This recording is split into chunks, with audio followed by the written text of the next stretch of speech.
Assalamualaikum warahmatullahi wabarakatuh. Perkenalkan, nama saya Alvindo Ramadan, NPM 2051030239, mahasiswa dari Universitas Islam Negeri Raden Intan Lampung, Prodi Akuntansi Syariah kelas C. Di video kali ini saya akan memaparkan materi tentang pemahaman surat berharga dan pemahaman surat ketenaga kerjaan untuk memenuhi tugas ujian akhir semester mata kuliah Hukum Bisnis oleh dosen pengampu Bapak Ahmad Muluk Alfian SPD MH. Yang pertama, pengertian dan dasar hukum surat berharga. Yang A, pengertian surat berharga. Surat berharga adalah sebuah dokumen yang diterbitkan oleh penerbitnya sebagai pemenuhan suatu prestasi berupa pembayaran sejumlah uang sehingga berfungsi sebagai alat bayar kepada pihak-pihak yang memegang surat tersebut, baik pihak yang diberikan surat berharga oleh penerbitnya ataupun pihak ketiga pada siapa surat berharga tersebut dialihkan. Nah, dasar-dasar hukum surat berharga yaitu yang pertama, Kitab Undang-Undang Hukum Dagang. Yang kedua, perundang-undangan lain untuk surat berharga lainnya. Nah, yang B, macam-macam surat berharga, yaitu yang pertama wesel, yang kedua cek, yang ketiga surat sanggup, yang keempat biliet giro, yang kelima kwitansi atas tunjuk, yang keenam konosemen, yang ketujuh saham, dan yang ke-8 obligasi dan lain-lain. Selanjutnya, pengertian hubungan kerja dan industrial. Yang A, pengertian hubungan kerja. Hubungan kerja yaitu hubungan antara pekerja dan pengusaha terjadi setelah diadakan perjanjian oleh pekerja dengan pengusaha, di mana pekerja menyatakan kesanggupannya untuk bekerja pada pengusaha dengan menerima upah, dan di mana pengusaha menyatakan kesanggupannya untuk memperkerjakan pekerja dengan membayar upahnya. Dalam suatu hubungan kerja, tidak selamanya akan mulus dan bertahan lama. Maka dalam dunia kerja ada yang dinamakan PHK, pemutusan hubungan kerja, atau arti PHK adalah acuan untuk pengakhiran kontrak kerja karyawan dengan perusahaan. Seorang karyawan dapat diberhentikan dari pekerjaan atas kehendaknya sendiri atau mengikuti keputusan yang telah dibuat oleh perusahaan tersebut.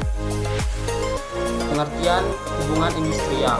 Secara umum, hubungan industrial adalah hubungan antara semua pihak yang berkepentingan dengan prosesnya produksi pada suatu barang atau jasa. Pihak yang saling berkepentingan atas keberhasilan perusahaan adalah pengusaha atau manajemen dan pekerja.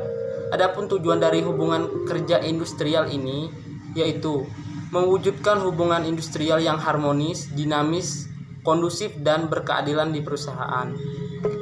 Yang C, upah dan kesejahteraan. Kebijakan pengupahan. Prinsip yang melandasi peraturan perundang-undangan berkenaan dengan pengupahan ialah bahwa setiap pekerja atau buruh berhak memperoleh penghasilan yang memenuhi penghidupan yang layak bagi kemanusiaan. Pasal 88 UUK.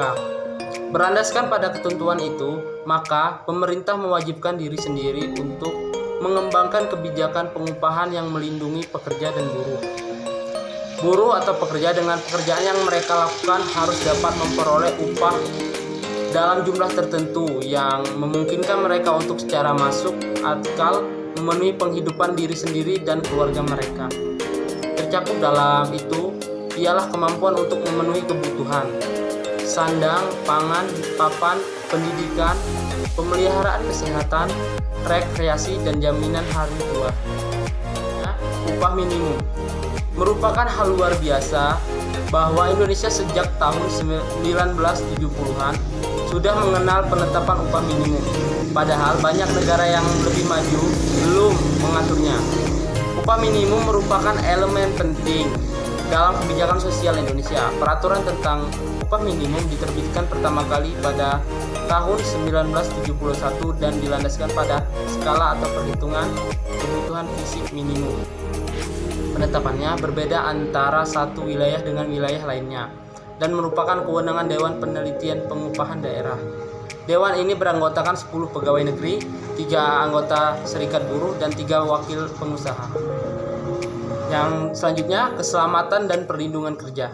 Perlindungan tenaga kerja meliputi aspek-aspek yang cukup luas, yaitu perlindungan keselamatan, kesehatan, pemeliharaan moral, serta perlakuan yang sesuai dengan martabat manusia dan moral agama.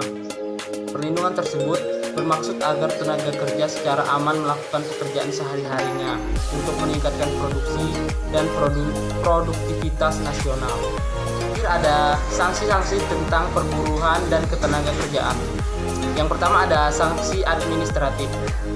Sanksi administratif yang diberikan dapat berbentuk teguran, peringatan tertulis, pembatasan kegiatan usaha, pembukuan kegiatan kerja, pembatasan persetujuan, pembatasan pendaftaran, penghentian sementara sebagian atau seluruh alat produksi hingga pencabutan izin. Dan yang kedua ada sanksi pidana, berbentuk pidana yang diberikan bermacam-macam, yakni denda, kurungan, ataupun penjara.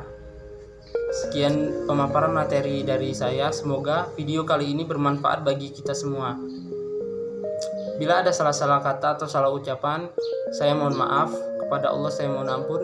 Saya akhiri, wabillahi taufiq wal hidayah. Wassalamualaikum warahmatullahi wabarakatuh.